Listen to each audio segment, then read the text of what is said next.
শুভ সকাল বন্ধুরা। বাজার থেকে কি মাছ নিয়ে এসছে আপনাদেরকে দেখাচ্ছি। যে দেখো বন্ধুরা, কাতলা মাছ নিয়ে এসছে। আর কাতলা মাছের তেলটা দেখো বন্ধুরা, পরিষ্কার আছে একদম।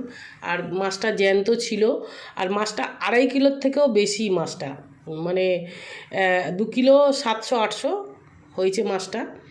তো পেটিগুলো দেখো বন্ধুরা, এত মোটা মোটা পেটি। আর মাছগুলো কি মোটা মোটা পিস করে নিয়ে এসছে। মাছের মোটা পিস অতটা ভালো লাগে না, একটু পাতলা পিস হলে ভালো লাগে খেতে। তো অনেক মোটা মোটা পিস করে নিয়ে এসে, তা ঠিক আছে চলো। আমি মোটা একটু লেজাটাও বেশি বড় খেতে ভালোবাসি, তো লেজাটাও অনেক বড় রেখেছে। তো বন্ধুরা পিসগুলো দেখো, এত বড় বড় পিস। এক পিস খেলেই একদম মন ভরে যাবে। আর কাতলা মাছ তো অনেক বড় না, 2 কিলো 700-800 মাছ এটা।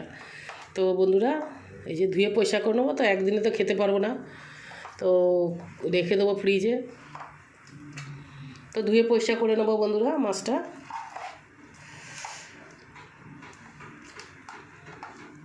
আর বন্ধুরা, এই যে এখানে নিয়ে এসে সবজি, এই যে লেবুর রাজা গন্ধরাজ।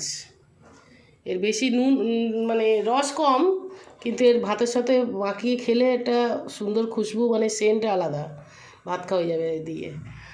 আর এইখানে এই যে পটল আর ভিন্ডি নিয়ে এসছে। তো ভিডিওটা ভালো লাগলে লাইক করে দেবেন বন্ধুরা।